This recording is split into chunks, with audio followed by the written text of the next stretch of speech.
Olá, meus amigos do Brasil, tudo bem por aí? Que ótimo, hein? Que ótimo, por aqui sempre ótimo. Estamos chegando com o nosso Visão Geral de hoje. Visão Geral, uma visão diferente no seu dia a dia. Hoje o assunto é muito importante, como de sorte todos os assuntos que tratamos aqui. Mas hoje a gente vai falar de algo importante para a criança, tá bom? Crianças são como uma flor. É preciso plantar a semente, cuidar bem do solo e se preocupar em dar luz e regar com carinho, para assim criar o livre encanto. Devemos cuidar da vida de uma criança como cuidaríamos de Deus. Bonito, não é? Vou conversar com a doutora Daniela França, odontopediatra. Prazer recebê-la aqui, doutora. Prazer, seja muito bem-vinda. Tudo bom? Prazer. Querida, quem que fica mais nervosa? A criança quando entra no seu consultório ou você quando está diante das câmeras de televisão? Acho que hoje em dia nenhum dos dois. Eu sei que você é falante, hein? Sei que você fala bastante e tal. Tá acostumada, assim, da entrevista de televisão ou não? Sim, sim. Ah, então, Daniela França, doutora Daniela França, mestre e especialista em odontopediatria pela São Leopoldo Mandic. Fantástica faculdade. Maravilhosa, né? Super indico. Muito boa. Tem mais de 20 anos de formada, que beleza, hein? Você se formou o quê? Uns 12 anos? Já estava formada? Muito obrigada. Fez diversos cursos nacionais e internacionais. Querida, é muito mais difícil cuidar de criança do que cuidar de adulto, sobretudo nessa área onde o adulto morre de medo de ir ao dentista? Eu diria, Alberto, que quando você faz o que você ama e você condiciona uma criança e motiva, eu sou suspeita, mas eu acho tranquilo. Lógico que tem as crianças que dão mais trabalho, mas quando a gente tem toda uma psicologia, quando a gente faz com amor, a criança sente. E hoje em dia a gente tem vários recursos, né? Tem cadeiras de massagem, tem a televisãozinha no consultório, tem os brindes para que a gente reforce, né, aquela participação deles. Então a criança, eu acho que ela sente isso. Eu acho que a geração de hoje tem menos medo do que da minha geração. Ah, tá. Eu diria isso. Eu acho que os pais têm mais medo. O grande problema de um consultório dentário, isso nem falando sobre criança ou adulto, mas acho que o grande problema não é nem tudo que a gente vê ali. Se nós não escutássemos nada, sobretudo o barulhinho do motor, não teria problema nenhum. O que pega aqueles... Hoje em dia melhorou bastante isso, né? Justamente porque a gente distrai a criança, primeiro que os sons estão cada vez menores. Hoje em dia a odontopediatria está muito atraumática, a gente tem recursos hoje para causar o mínimo de ruído, o mínimo de dor. E a gente nem fala mais a palavra dor, está tudo muito mais lúdico. Não. Porque influencia, né? Então a gente tenta que a criança assista um filme, porque ela assistindo o filme a atenção dela já vai para outra coisa. A gente faz uma recepção para ele de uma forma lúdica. Eles chegam na clínica, as anestesias hoje em dia são muito mais tranquilas. Então, se você vê, eu às vezes me visto, por exemplo, de fada. Verdade, então super-herói, como é que diz? Batman, e aí vai. Então, assim, esse trabalho lúdico eu acho muito bacana. E eu gosto de fazer isso, eu gosto de estar com esse contato com a criança. Tem mães que chegam assim, nossa, eu já sei que veio a primeira vez, mas não se preocupe, eu tenho certeza que ele não vai entrar. E as mães se surpreendem e eu fico mais feliz ainda, saio realizada. Chega lá e vê o Batman, dá vontade de voltar, dá vontade de ir embora, né? Então, hoje em dia é muito diferente. Se você faz uma coisa com amor, tudo flui. Muito legal, muito interessante, muito bom. O que é que a odontopediatria tem, assim, como principal fator e justificativa para as pessoas levarem rapidamente a criança ao dentista? O que é que vocês podem detectar que é logo no começo, por exemplo? Prevenção é tudo. Porque tem duas coisas importantes na odontopediatria. Uma, prevenção, porque em qualquer área, tudo que você vê primeiro, que você faz um diagnóstico, né, breve e precoce, mais chances de você cuidar de uma forma traumática, né, e até eliminar alguma coisa que venha a acontecer. E, além disso, um detalhe muito importante da odontopediatria é ali que você prepara um adulto sem trauma. É por isso que eu digo, a gente não trata uma boquinha, a gente trata o todo, né? A criança como um todo. Tem horas que, assim, é raro acontecer, mas pode acontecer de uma criança não querer, naquele dia, fazer aquilo que a gente planejava. Então, a gente tem que ter um amor, tem que respeitar o tempo de cada um, a idade de cada um. E a gente faz o condicionamento e a gente volta um pouquinho para trás daquele dia, mas para ganhar o paciente para a vida toda. Então, mas, doutora, há coisas, por exemplo, que vocês detectam logo no início e daí fazem algum tratamento que evita na idade adulta? Sem dúvida. Primeiro que quando você faz todo um diagnóstico e toda uma orientação correta de escovação, porque a cárie é multifatorial. Então, se você tem um contato com a mãe e com a criança desde cedo, você orienta como prevenir a cárie. Você faz uma higiene correta e ensina a manter essa prevenção em casa, porque a gente precisa dessa parceria com a família. E se a gente vê qualquer manchinha, a gente tem condições de fazer um diagnóstico diferencial. E caso aquilo ali seja uma desmineralização, a gente tem como, né, estacionar um problema. Então, tudo antes é melhor. E a partir de que idade? Por exemplo, nasceu a criança. Nasceu no dia 1º de janeiro. Eu nasci no dia 2, olha só. Olha só que coincidência. Eu nasci depois da festa. Nasci no feriado, na ressaca do feriado. Coincidência da conversa. Mas vamos lá. Nasceu no dia 1º de janeiro. Quando é que essa criança deve ir ao odontopediatra? Você acredita que na barriga da mãe? Mas é verdade. Por isso que tem um pré-natal odontológico. Não só para o dentista cuidar da mãe, mas como para mim, que sou odontopediatra, fazer uma consulta com a mãe, orientando o que ela deve fazer quando o neném nascer. Geralmente, o odontopediatra atende uma gestante lá pro último mesinho, sabe assim? Por que isso? Porque, às vezes, a mãe está tão envolvida com a decoração do quarto, com a coisa médica, mas ela não se preocupa e não sabe. Tipo, o que fazer, se eu limpo a boquinha do neném sem dente ou não, quando levar ao dentista. E às vezes quando a mãe me procura com 5 anos, 3 anos, né? A criança já está, inclusive, com cárie. Tudo bem, mas vamos voltar então aqui no pré-natal. O pré-natal odontológico. No pré-natal odontológico, isso aí são visitas periódicas ou uma visita basta no final da gravidez? Geralmente uma visita basta. Para a gente orientar. É muito mais de orientação. Exatamente. No meu caso, né, que sou odontopediatra, vou orientar essa mãe, a futura mamãe, do que fazer em relação à saúde bucal da criança. Então, essa mesma pergunta aí, quando levar, ela já vai saber se devo dar chupeta ou não, que chupeta, isso acontece algum problema com a criança. Entendi. Agora, algum problema que a mãe tenha, nos dentes, pode, de alguma forma, transmitir para uma criança no futuro? O que pode acontecer é que as evidências mostram, que eu gosto muito de falar, baseado em evidência científica e não numa amostra pequena. Geralmente a gente pede também, orienta a mãe, que aí no caso eu não atendo a gestante, para ir para um especialista, cuidar sim. Porque uma mãe que não cuida do dente pode sim dar um problema na criança. Inclusive, ela pode ter um parto prematuro se ela não cuidar da saúde bucal. Aquela história de que a saúde começa pela boca? Sem dúvida nenhuma. Tem tudo a ver. Tudo a ver. Não é mito. Agora, isso não é mito. Muito bem, mas a mãe não foi no pré-natal odontológico. Sim. Nasceu a criança o mais rápido possível. O mais rápido possível. Mas tem aquela história que no começo, eu me lembro, quer dizer, quando eu nasci, quando os meus filhos nasceram, quando eu nasci, vou dizer uma coisa para vocês, se eu pudesse jogar bola no dia seguinte, meu pai já deixava. Já os meus filhos foram um pouco diferentes e os netos ainda, minha neta, por exemplo, tem um período que nasceu que para fazer visita você tinha que colocar aquele investimento de quarentena, quer dizer. Sim. É uma coisa assim, mesmo nesse período você deve levar ou espera passar o período crítico, digamos? Depende, eu costumo dizer que na área de saúde a gente tem que respeitar muito o momento de cada um. Tanto da criança como da mãe, porque cada parto é um tipo. Tem mãe que pode ter algum problema pós-parto. Então, a gente respeita muito, mas o quanto antes, desde que não interfira no seu psicológico, desde que você esteja pronta. Desde que o pediatra libere. Também. Nossa, sem dúvida a gente faz essa coisa de um tratamento multidisciplinar. Bom, doutora, e afinal, mamou, tem que limpar a boquinha do bebê? Como é que é? Pois é, isso a gente sempre ouviu, foi da época da minha avó, da minha mãe, a gente sempre ouviu, né? Uma crença de que tinha que limpar a boquinha do neném. Hoje os estudos mostram que não é necessário mais, porque não tem dente. Entendeu? Mas tem mães que falam, mas eu faço, eu gosto. Bom, se você já tem esse hábito, mal não vai fazer. Isso que eu ia perguntar. Mal não vai fazer. Atrapalha. Não atrapalha em nada, mas não é aquela coisa de que se antes dizia que se não limpasse causava cárie, de forma alguma. Tá.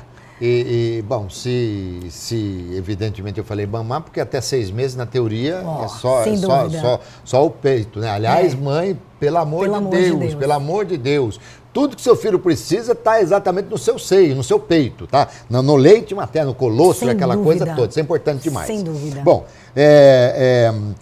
então, se não há necessidade, a mãe já pode ficar tranquila, até porque acho que o leite tem ali alguma coisa que já protege. A natureza, né? É perfeita. Pois é, a gente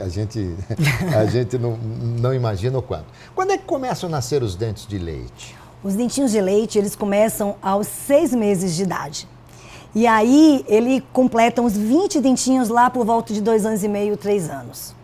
Que aí que vem aquela coisa da mãe, os dentinhos já estarem todos na boca.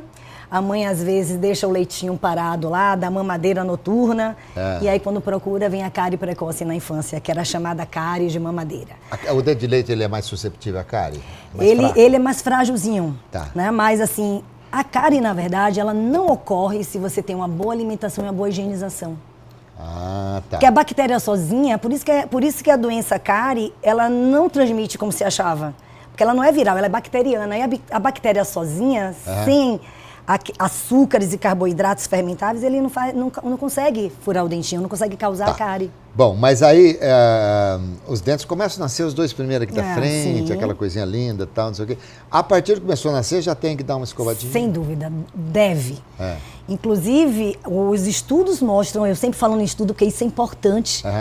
Os estudos científicos mostram que nasceu o primeiro dentinho, você tem que escovar e creia, não é mais com aquele creme dental sem flúor, que se dizia de 0 a 3 anos, creme dental sem flúor, deve escovar. Com flúor? Com flúor. O flúor protege, né? O flúor protege, mas tem que ser a partir de 1000 ppm de flúor, mas tendo cuidado, gente, com a quantidade. A quantidade é muito importante. Quantidade do quê? Que você vai colocar creme na dental. Pasta? Então eu fico preocupada, eu fico preocupada de dar essa informação aqui e acharem, é o mesmo creme dental que o meu e eu vou colocar a mesma quantidade. Não. De 0 a 3 aninhos se coloca do tamanho de um grãozinho de arroz. Um grãozinho de arroz? De um grãozinho de arroz. E acima de 3 anos você vai aumentando, né? Fica de um grãozinho de uma ervilha. Porque eles estão na fase de sugar muito. Então, para não ingerir aquela quantidade, já se provou que se por pouco e sem querer ele engolir, não faz mal. Muito bom. E eu sei que você é odontopediatra, mas vamos supor que você fosse aqui uma dentista que cuidasse dos idosos. Como é que é? Quem cuida de idoso é o quê? O dentista geralmente depende do paciente que vai escolher. Não tem essa coisa do idoso... não tem uma classificação? Não, por exemplo, criança, odontopediatria. Aí tem a odontoebiatria, que são para os adolescentes. Depois daí, de certa idade... É odontovelharia. Não é bem assim, mas tem pacientes que continuam com o seu dentista. Por exemplo, eu sou odontopediatra. Geralmente eu atendo do pré-natal odontológico. Até? Geralmente era para ser até 13 anos, mas eles querem continuar. Então, daí a gente vai até os 21, aí eles não querem, assim... Alguns até querem, mas outros se acham que não posso mais ver aquelas coisinhas, aquela decoração de consultório. Não posso chegar lá e encontrar lá Batman e essas coisas. Mas depois dessa idade de 21 anos, o dentista é geral. Não tem essa coisa igual a medicina, né? Que é geriatria. Não. Bom, não tem. Mas na idade adulta, qual é a quantidade que se coloca para se escovar os dentes? Uma quantidade assim, como é que eu posso dizer? Não daquela propaganda que parece um sorrisão, né? Mas também não do tamanho de um grãozinho de ervilha. Uma quantidade ali intermediária entre as cerdas. Que, por sinal, pelo amor de Deus, sempre escolha uma cerda, criança ou adulto. Vamos falar da cerda já, mas eu queria dizer uma coisa para você, que eu passei a economizar em creme dental depois que eu fiquei sabendo que eu não preciso cobrir toda ali a parte da escova com o creme, mas reduziu pela metade. Pois é. Eles colocam, não porque eles querem que você gaste, mas porque fica mais bonito, né? Bonito, você vai naquela propaganda, aquela que parece um S em cima ali e tal. Sem dúvida. Vamos falar das cerdas. Sim. E qual que é a melhor? Eu costumo dizer que a cabeça da escova, desculpa voltar um pouquinho, tem que ser a cabeça pequena, para que ela tenha um alcance melhor. E as cerdas têm que ser extra macias. Mas essas extra macias não limpa direito? Quantas vezes você vê alguém falar, nossa, alguém escova muito forte, porque assim tira a sujeira? Não. Isso às vezes causa problema na gengiva. Sim. Essa rapidez e com cerdas duras. Aliás, também o ritmo não pode ser acelerado? Não, geralmente a gente pede para que seja com calma, porque você não fere a gengiva, não causa uma sensibilidade e não desgasta o esmalte do seu dente. Gente, limpeza não precisa ser forte, agressiva e não precisa ser rápida, pode ser uma coisa delicada, o importante é remover o resíduo que ficou, evitar que fique placa bacteriana.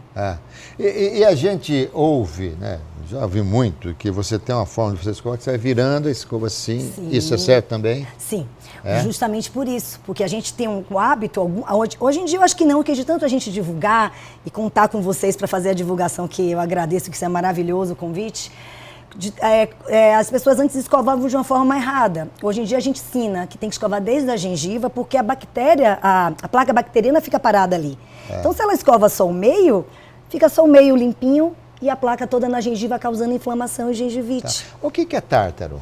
Tártaro é quando essa placa fica muito tempo parada na gengiva e aí você não remove em casa e não vai ao dentista para ele detectar precocemente. E aí em contato com a saliva forma o tártaro, que é o cálculo dental. Ele parece uma pedrinha e ele vai mudando de coloração. Quanto mais tempo fica, piora. Vou dar um tempinho aqui, eu vou escovar os dentes, porque já estou querendo tirar tudo que tem aqui, que não é muito bom. Bem, muito e bem. Eu volto já aqui com a doutora Daniela França, odontopediatra, tá bom? Aguarde um instante só.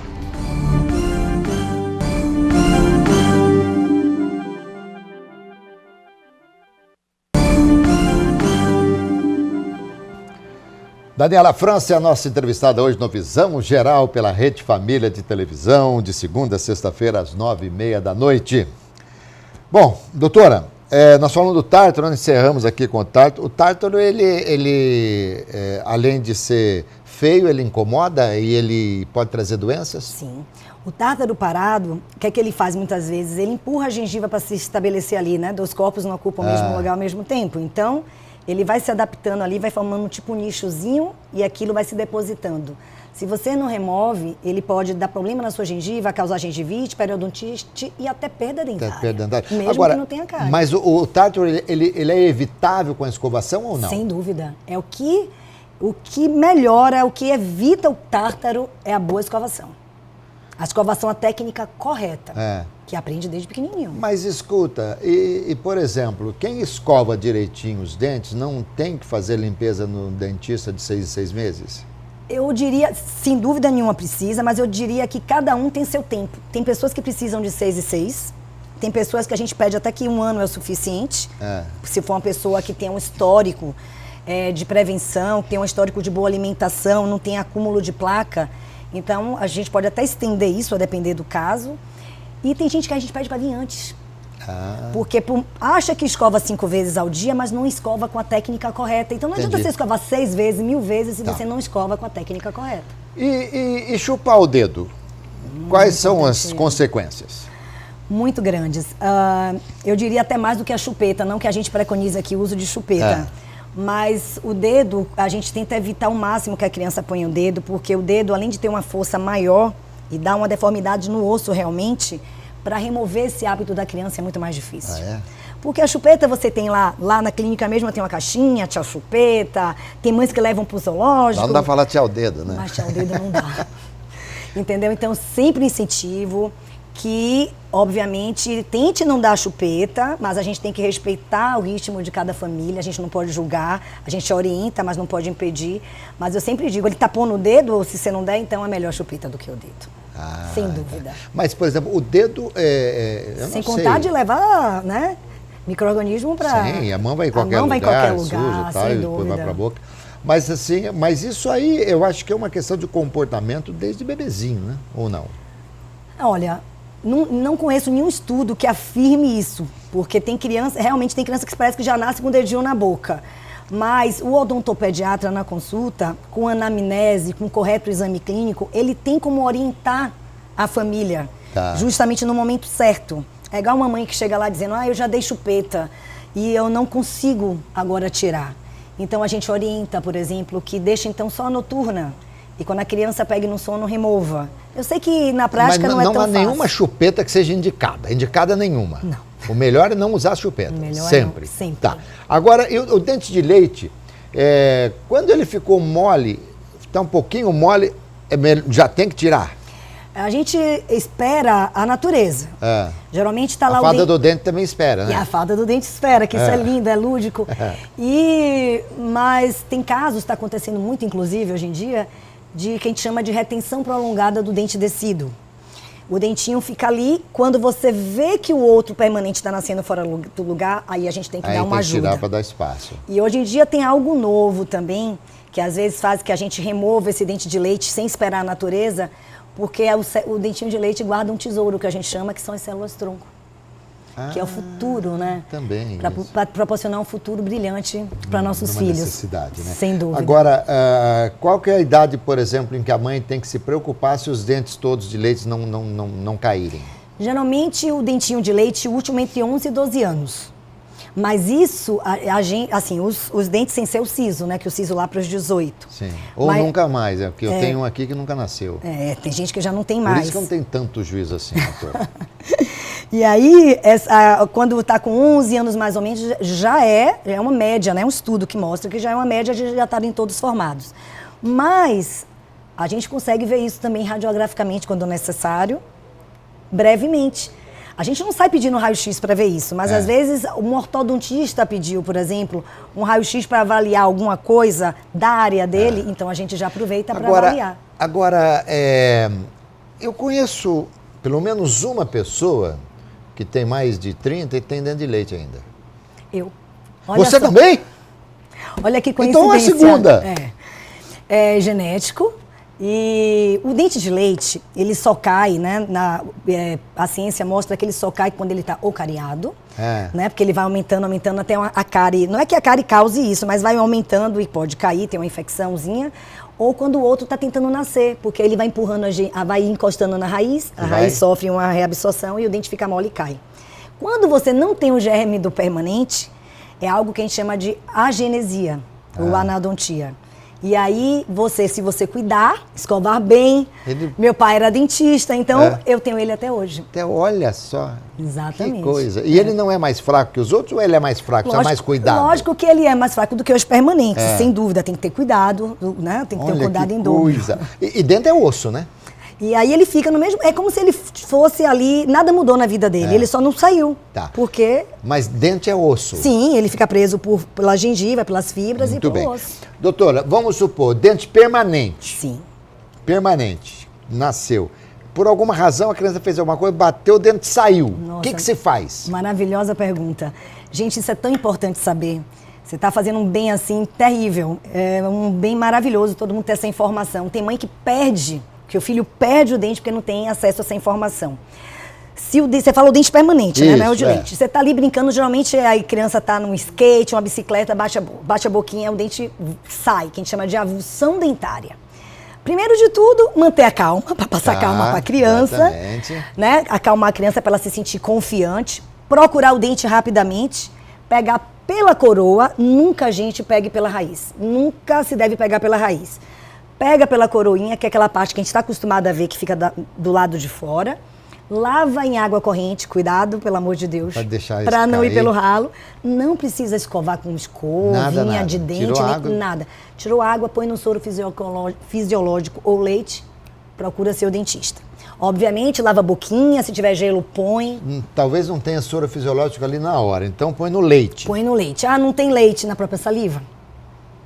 Na própria saliva. Você pega um copinho, a criança põe a salivinha e ali vai sendo transportado. Mas tem que ter um meiozinho para transportar. Mas soro fisiológico não é açúcar, sal e água misturado? É isso, mas vai que não tenha, tá no parquinho. Entendi. Porque geralmente as pessoas têm soro fisiológico, às vezes hoje em dia em bolsa, aí você põe. Mas não tá em casa. Em último caso, pode levar na boca? Não é ideal, porque ele pode, né? Aspirar. E na sua? E na boca da mãe? É bom não, é bom não. Tudo bem, tô perguntando aqui. Geralmente tem pessoas que tentam pôr no lugar, mas não mesmo pondo... Não, até se for permanente, até não tem problema, porque o descido, que é o dentinho de leite, é que a gente pede para não colocar de volta, porque às vezes o germe do permanente está lá, ele pode causar algum trauma. Tá. Mas o permanente pode até colocar. Mas no nervosismo, pode pôr errado, então a gente pede para que... Tá. Então, vamos entender aqui, se por alguma razão saiu o dente permanente, então você faz todo esse procedimento que a doutora falou, tá certo? Agora, o dente de leite saiu, aí não. Aí não. Mas em qualquer dos casos, mesmo que você ponha no lugar o permanente, você tem que ir pro dentista. Especialista, sem Muito dúvida. Bem. Em dente de leite se faz tratamento de canal? Sem dúvida. Ah, se faz? Muito. Não é muito hoje em dia, mas o que eu quero dizer, se precisar, tem que fazer. Mas você não vai fortalecer a raiz desse dente de leite, depois ficar difícil para o permanente chegar? Pois é, olha só, o que é que acontece? O dente permanente, acontece em cárie nele. A lesão de cárie acontece no permanente, no de leite. Se aquela cárie tiver só um esmalte ali, superficialmente, ela não atinge a polpa. Mas se ela atingir a polpinha do dente, causa uma infecção. Sim. O que é que acontece se você não fizer canal no dente de leite? Essa infecção pode dar problema no dente permanente que está se formando. Mas se você extrair esse dente, o permanente não vem para o lugar dele? Pois é, se você extrair numa época, numa hora, por isso que isso tem que ser avaliado. Se você extrai na hora certa, já estava perto de cair com a natureza, aí sim. Se você extrai antes da hora, perde espaço para o permanente vir. Que coisa, né? E por isso que vocês têm que estudar bastante. E nunca parar. Né? E porque isso aí é uma coisa que vai se modernizando, né? Novos tratamentos vão chegando. Diagnóstico de cárie mudou, por exemplo. Tem gente que hoje em dia vem, às vezes, com diagnóstico de cárie, de 5 lesões de cárie, e aí quando você olha... Por que você não pôs no plural? É porque cáries a gente só fala ou lesões de cárie, ou cárie. Não, a gente não fala cáries. Ah, cárie. Lesões várias de cárie. Várias lesões de cárie. Mas você tem 5 cáries. Aí tá certo? Não. Tá errado também? Você tem 5 lesões de cárie. Ah, de cárie. Muito bem. Olha só quanta coisa a gente aprendeu. Querida, você é fantástica. Muito obrigado. Foi ótimo falar com você aqui. Eu que agradeço a oportunidade de passar essas informações. Olha, vamos convidar ela para voltar novamente, porque foi muito legal. Daniela França, odontopediatra, falando com a gente aqui no Visão Geral. Não se esqueça, hein? Visão Geral, de segunda a sexta, às 9h30 da noite, tá bom? Tchau, pessoal.